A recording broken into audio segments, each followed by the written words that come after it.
Good morning. I'm Joanne Jenkins, CEO of AARP, the nation's largest nonprofit, nonpartisan organization representing the interests of people aged 50 and older. On behalf of our nearly 38 million members, I want to thank First Lady Dr. Jill Biden and Drs. Jha and Fauci for holding this important conversation on COVID and staying safe this winter. Nearly 3 years into the pandemic, we're all sick of sickness. We also know that as we head into the winter holiday season, it's especially important to do what is necessary to keep us safe and healthy. The pandemic has been devastating to older Americans. They have been hospitalized at the highest rates and compromised more than 93% of all COVID deaths in this country.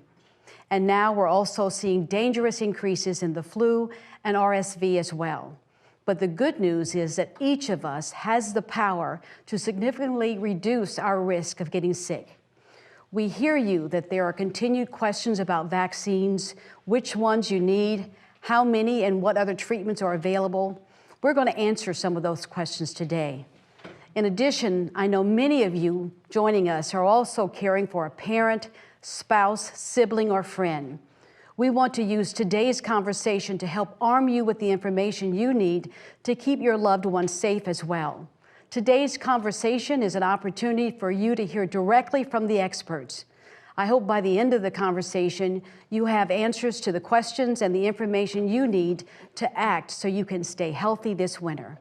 So I'm pleased to be here with First Lady, Dr. Jill Biden. She is a leader in supporting military families and their caregivers, advocating for increased educational opportunities, and working to end cancer as we know it. She's also an important voice in the ongoing work to educate and inform Americans on how they can best protect themselves against COVID. I want to thank her for her commitment to these issues that are so important to people 50 and older, and turn to her for some remarks. Thank you. Joanne, you and the AARP have not only been tireless advocates for older Americans, you're changing how we think about aging and living better, longer lives.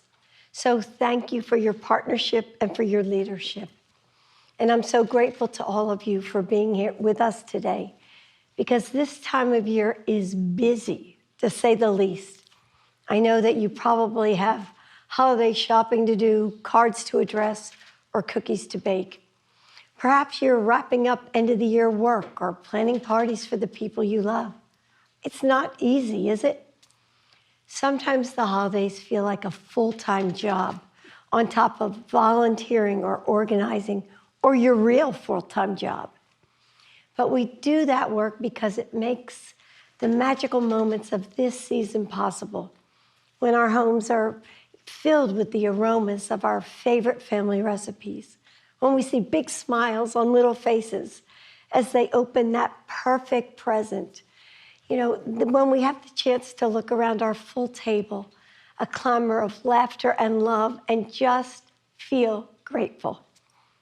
These moments seem even more precious now, knowing what it's like to lose them to a deadly disease that's kept us apart.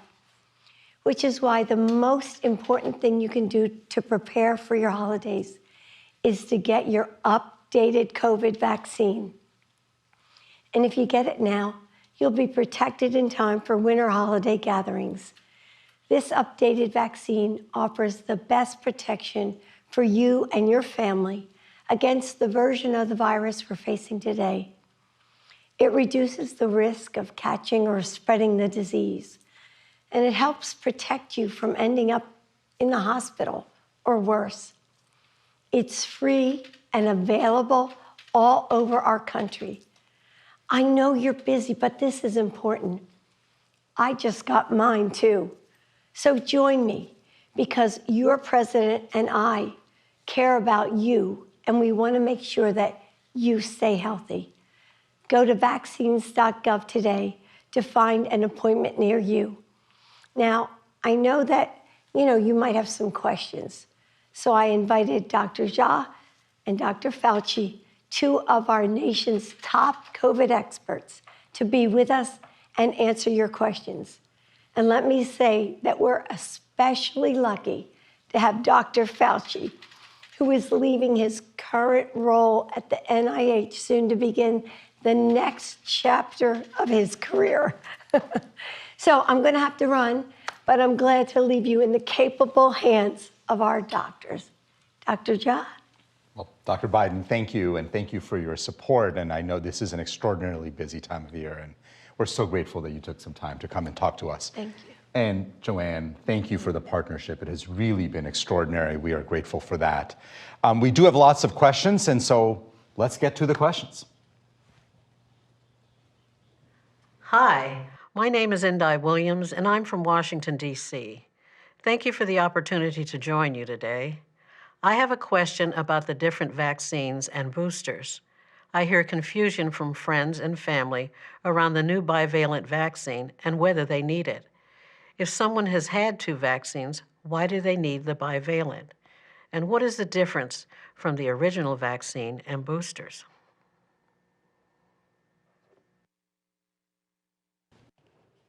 Well, why don't I get us started on that? It's a really fantastic question. So questions are, why do we need it, and what's different about the bivalent vaccine? And there are two issues here.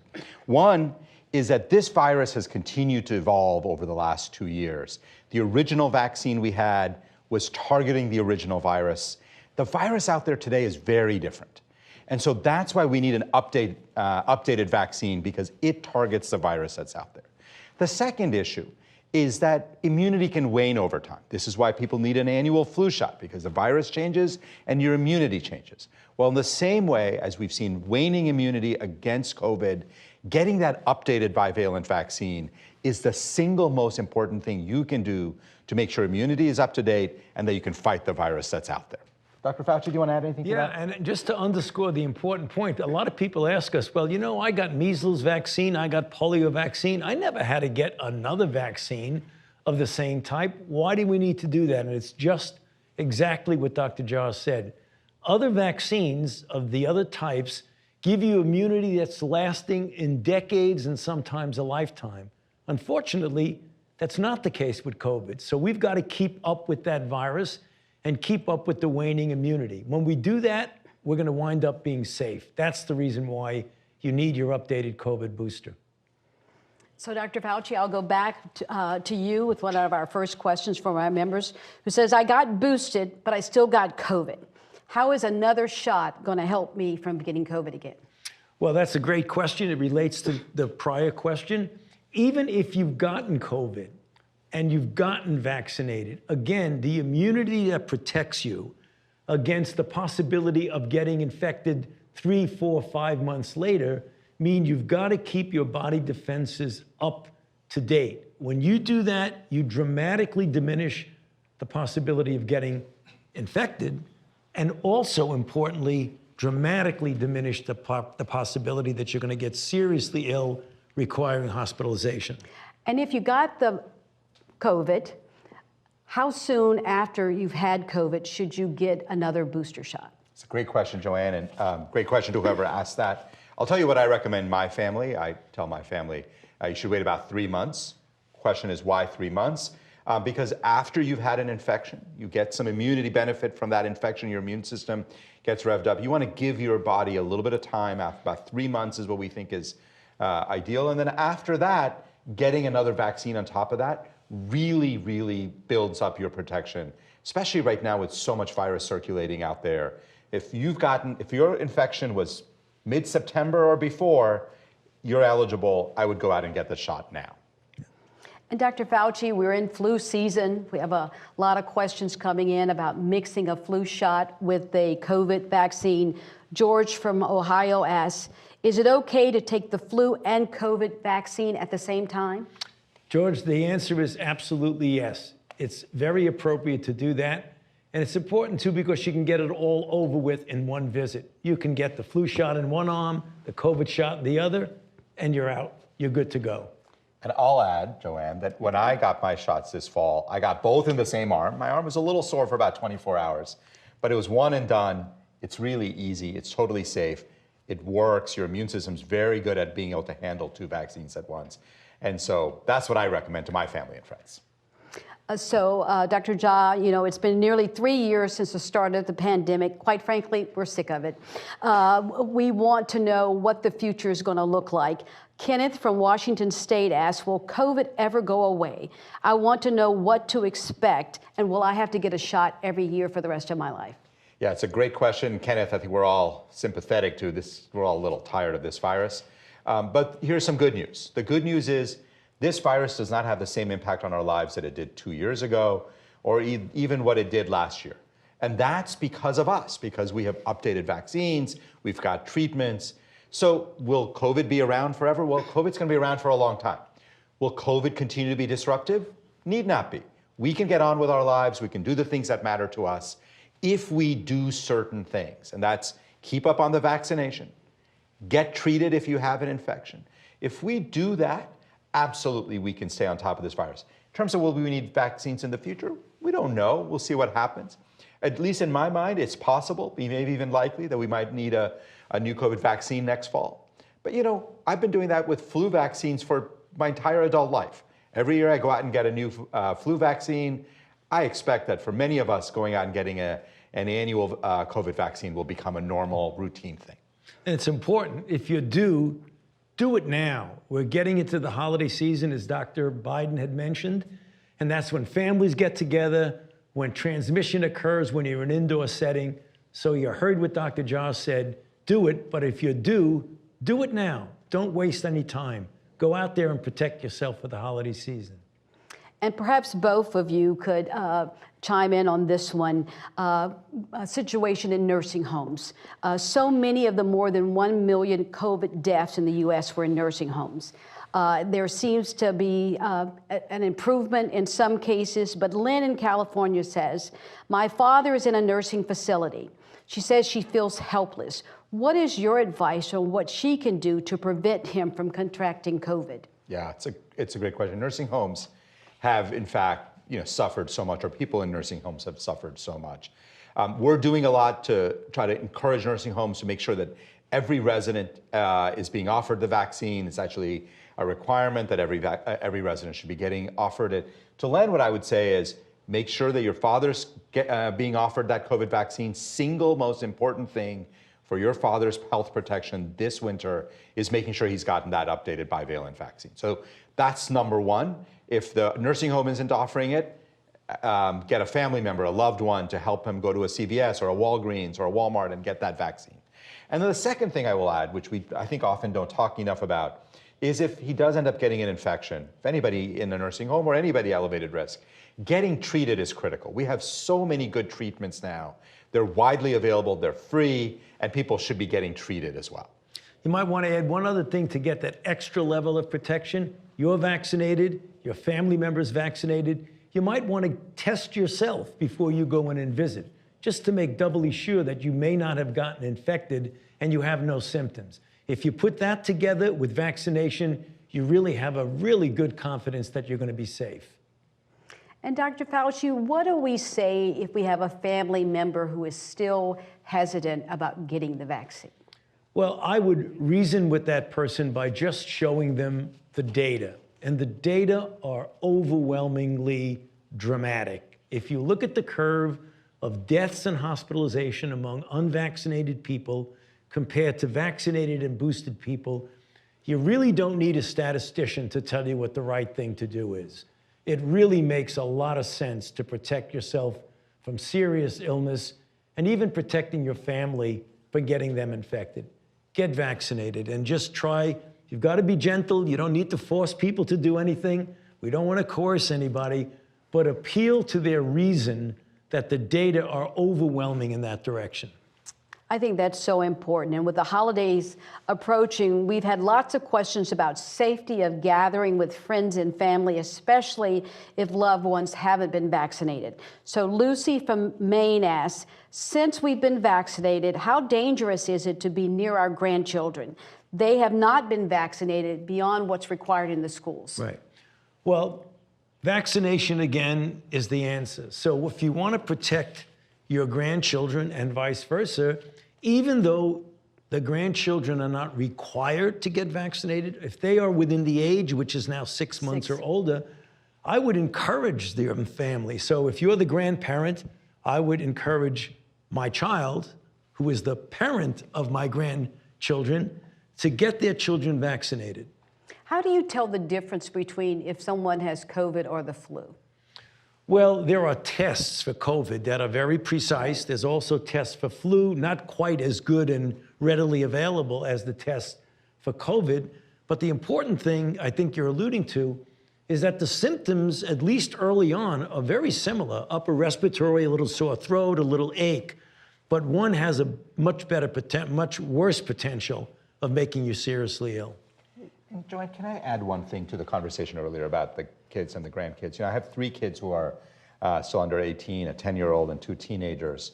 And I got all 3 of them vaccinated the moment they became eligible. All of my friends have done the same among physicians. When you look at pediatricians have overwhelmingly gotten their children, their own personal children vaccinated. And if you ask yourself why are people getting their kids vaccinated? It's true that kids don't get as sick as older adults, but we've seen a lot of sick kids still get pretty sick. A lot of kids still end up in the hospital. It's totally unnecessary. And so the reason my wife and I got our kids vaccinated right away is because it just adds that level of protection that prevents an infection which otherwise might be mild from getting serious. It's really, really important. Right. There was a narrative some time ago, just what Dr. Jha said, don't worry about the kids, they're just not going to get seriously ill.